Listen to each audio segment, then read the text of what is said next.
José foi o 11º filho de Jacó, mas se tornou seu preferido por ser o primeiro filho dele com Raquel. O amor de Jacó por Raquel era tão grande que ele trabalhou de graça para Labão, o pai dela, que o trapaceou. Quando Jacó conheceu Raquel, que era sua prima, pediu sua mão em casamento, mas Labão exigiu que ele trabalhasse por 7 anos sem salários, antes que pudesse se casar com ela. Na noite do casamento, Labão entregou sua filha Leia e disse que se Jacó quisesse Raquel, teria que trabalhar por mais 7 anos, tarefa que foi cumprida por Jacó. Com o dom da graça diante de Deus e com dedicação, José conquistava seu pai mais e mais. Porém, tanto destaque despertou a empatia e a inveja de seus irmãos, que se incomodavam com a atenção que ele recebia. Após ter sonhado que estava no campo amarrando feixes, e os feixes amarrados por seus irmãos se curvavam perante os feixes de José, José incomodou novamente os seus irmãos. E em outro sonho, José contou aos familiares que o sol e a lua e 11 estrelas se curvaram diante dele, o que irritou também não só seus irmãos, mas também a seu pai, pois o sonho de José transmitia uma mensagem que ele seria mais forte, mais importante na família, algo inadmissível para um caçula na época. A ira dos irmãos de José se tornou tão grande de tal forma que, incomodados, os irmãos de José passaram a chamá-lo de sonhador e tramaram a sua morte, mas logo desistiram da ideia. Então, resolveram vendê-lo a um mercador de escravo, a um ismaelita, com quem cruzaram no caminho. Para Jacó, levaram a túnica de José manchada de sangue e falaram que ele havia sido morto por um animal. Triste pelo acontecimento, Jacó lamentou profundamente a perda de seu filho. Já no Egito, foi vendido para Potifar, que era oficial da capitania da guarda do rei. Novamente, com esforço e dedicação, tornou-se administrador da casa e dos demais escravos de Potifar, e aprendeu o idioma egípcio. Porém, a esposa de Potifar desejou seduzi-lo, mas diante da recusa de José, ela passou a acusá-lo de tentativa de abuso, o que fez com que José fosse preso. Enquanto esteve preso, José se relacionava com os demais presos e fez fama de intérprete de sonhos. Ao mostrar o significado dos sonhos de 2 prisioneiros, o copeiro-chefe e o padeiro-chefe do Palácio Real, que estavam presos sob acusação de conspiração contra o rei, e nesse período preso e intérprete de sonhos, José conquistou uma certa fama. Em um determinado momento da história, o faraó teve um sonho. Eis que 7 vacas magras comiam 7 vacas gordas, e permaneciam magras. Incomodado com o sonho, o faraó convocou todos os sacerdotes do Egito, porém, nenhum deles soube interpretar seu sonho.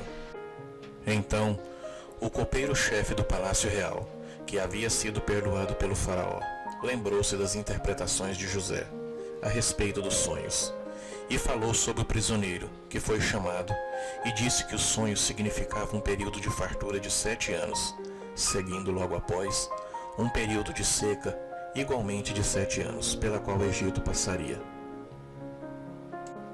Então, o faraó, encantado com a interpretação de José, dá a ele um anel de seu dedo e o nomeia governador do Egito. Com a amizade construída com os demais prisioneiros, durante o período em que esteve na cadeia, José aprendeu bastante sobre a política do país e sabia da divisão que existia no Egito, que era separado com o Baixo Egito e o Alto Egito, tendo 2 governantes.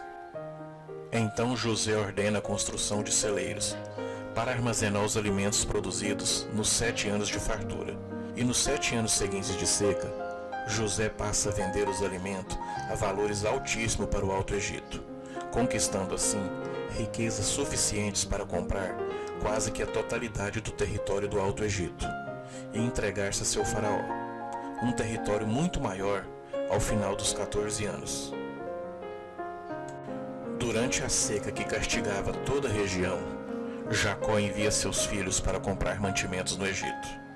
Ao chegarem lá, encontra-se com José, mas eles não o reconheceram. Porém, José os reconheceram e os trata friamente, especulando sobre as suas origens, e os acusam de serem espiões.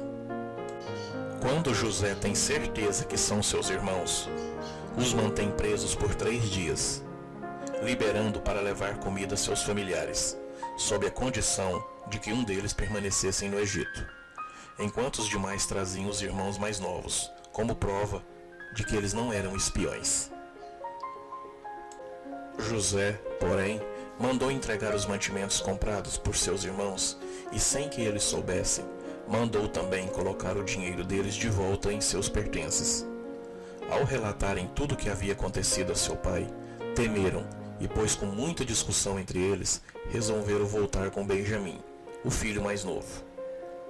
Ao chegar ao Egito, encontraram José e se curvaram diante dele, que o questionou sobre a saúde de seu pai. José, então, tomado pela emoção ao ver Benjamim, filho de sua mãe, se escondeu para chorar. Depois, durante uma farta refeição, se alegraram. José, porém, mandou plantar novamente dinheiro e bens nos pertences de seus irmãos, quando eles tinham saído, e depois mandou os guardas ir atrás deles, questionando-os por que pagavam bem com mal. Ao serem levados à presença de José, ele se revelou, dizendo ser ele o irmão que havia sido vendido como escravo. A seus irmãos disse também que o fato deles os terem vendido era plano de Deus, e pediu que avisassem a seu pai que ele estava vivo e bem-sucedido, e queria vê-lo. Ao saber sobre José, Jacó ofereceu sacrifício a Deus, e foi ao Egito encontrá-lo. Ao se encontrarem, José chorou abraçando seu pai, que sentia-se realizado por ter encontrado seu filho. Após o reencontro, José deu à sua família uma propriedade e uma das melhores localizações do Egito, e lá trabalharam e viveram. José permaneceu no Egito, com toda a família de seu pai, e viveu 110 anos, e viu a 3ª geração dos filhos de Efraim. Além disso, recebeu como seus os filhos de Maquir, filho de Manassés. Antes de morrer, José disse a seus irmãos: estou à beira da morte, mas Deus certamente virá em auxílio de vocês e os tirará desta terra, levando-os para a terra que prometeu com juramento a Abrão, Isaque e Jacó. E José fez que os filhos de Israel prestassem um juramento dizendo: quando Deus intervir em favor de vocês, levem os meus ossos daqui. E morreu José com a idade de 110 anos, e depois de embalsamado, foi colocado num sarcófago no Egito. José foi sepultado em Siquém, em um pedaço de terra de seu pai, Jacó, que havia comprado. Esta foi a história de José.